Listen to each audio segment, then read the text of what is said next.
Non mais c'est vrai. Alors, J'aime bien quand ça rentre dans l'action. Ah bah les, pour les deux. les prénoms, Alors Cyril, c'est Y et Riel. ouais. Adeline. Adeline. A-D-E-L-I-N. Mais là, j'aime bien quand ça rentre dans l'action directe.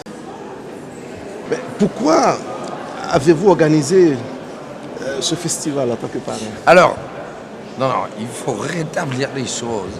C'est pas moi qui ai réalisé ce festival, c'est François Smadja qui m'a demandé si on pouvait le faire au Piconnet, qui est un hôtel que j'ai acheté avec mon partenaire et qui a trouvé tous les écrivains qu'il y a ici, qui a trouvé le parrain Michel Drucker. Donc je n'ai aucun crédit à part prêter l'endroit et je dois avouer, et je vous le montre, voilà, Monsieur Bellini, qui est un grand joaillier, qui fait des montres sublimes, qui est un des sponsors principaux avec Mercedes qui met les voitures à disposition, etc. etc., etc. Et le champagne, voilà.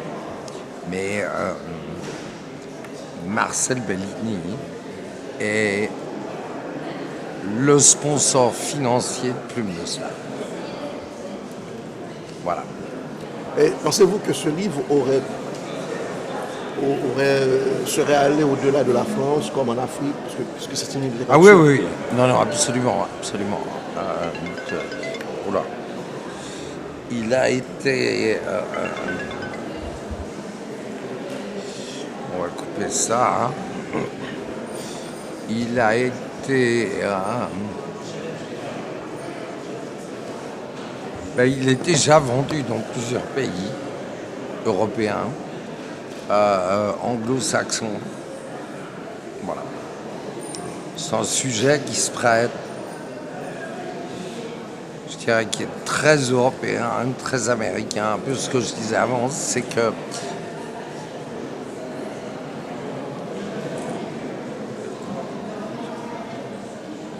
je pense que le monde est de plus en plus violent et qu'il faut mettre fin à cette violence.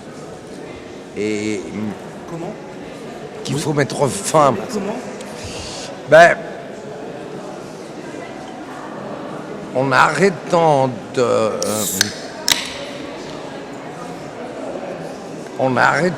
protéger tous les nantis, entre guillemets, d'une manière politique, d'une manière financière, d'une manière économique, et de rééquilibrer les choses.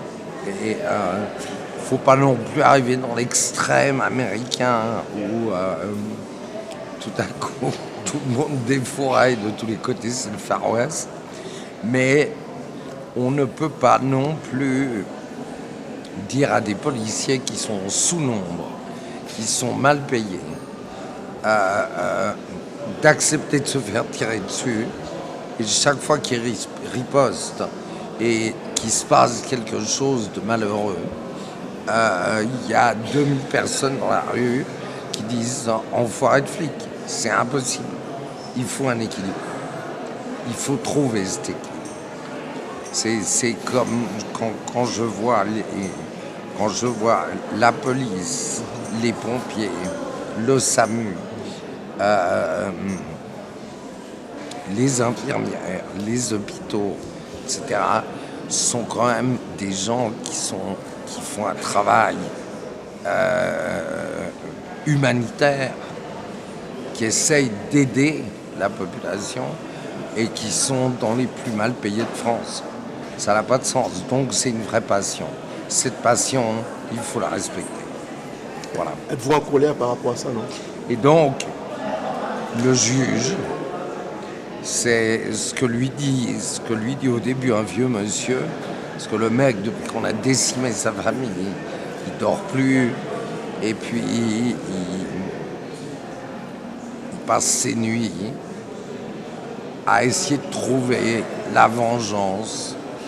Et ce vieux monsieur qui tombe un jour sur lui, parce que mon juge est une machine de guerre. C'est un mec super entraîné, c'est un mec qui a fait l'armée, c'est un mec qui a payé ses études avec l'armée, donc il vient d'un milieu modeste.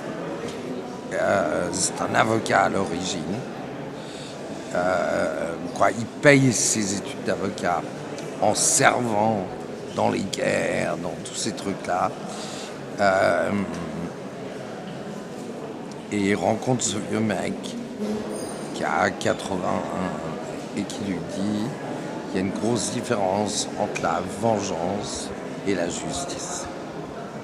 Et il faut qu'aujourd'hui la justice soit visible. Voilà. C'est un livre qui touche un sujet général Oui. dans tous les pays, parce que puisque ça se passe en Haïti, en Afrique, l'injustice, Partout. dans les pays arabes, Partout. en Israël, Partout. etc. C'est pas un peu utopique? Partout. Ben vous savez, Moi, je suis plutôt utopique. moi j'aime bien l'utopie parce que l'utopie c'est du rêve. Mais c'est un rêve qu'on a vraiment un jour envie qu'il devienne une réalité. Voilà. Et j'aime cette utopie, en tout cas j'y crois.